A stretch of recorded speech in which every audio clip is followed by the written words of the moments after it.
দেওয়া যদি এমন কেন করলেন? আমি তো এরকম মেয়ে না। কোনো মেয়ে এরকম থাকে না, আস্তে আস্তে হয়ে যায়।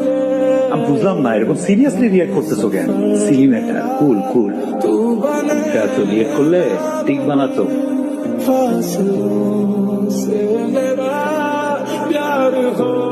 হ্যালো, কথা কই তুমি? আমি তো হোস্টেলে।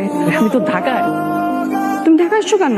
তোমার সাথে কতদিন যাবত দেখা হয় না, আমি তোমার অনেক মিস করতেছিলাম। আমি তোমার সাথে দেখা করতে পারবো না। এইভাবে কথা বলতেছো কেন? তুমি কি কোনো প্রবলেম আছে? থাকলে আমার বলো। কি হবে? কিছু হয় নাই। আচ্ছা ঠিক আছে, আমি তোমার সাথে কালকে দেখা করবো। হ্যাঁ আচ্ছা ঠিক আছে ঠিক আছে, ওকে।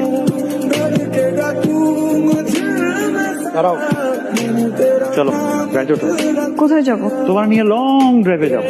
না আমি কোথাও যাবো না, আমি এখন থানায় যাবো। তার আগে দাঁড়াও, এটা দেখো তো। ইয়াস চৌধুরী এত কাছাকাছি করে, এবার লক্ষ্মীমের মতো গাড়িতে ওঠো। হাতটা দাও না, এমন করতেছো কেন? ও মাই গড, এটা কি ডায়মন্ড রিং? তোর কপাল কিন্তু অনেক ভালো। কথা তুমি জানি কেমন হয়ে গেছো, কি সব ড্রেস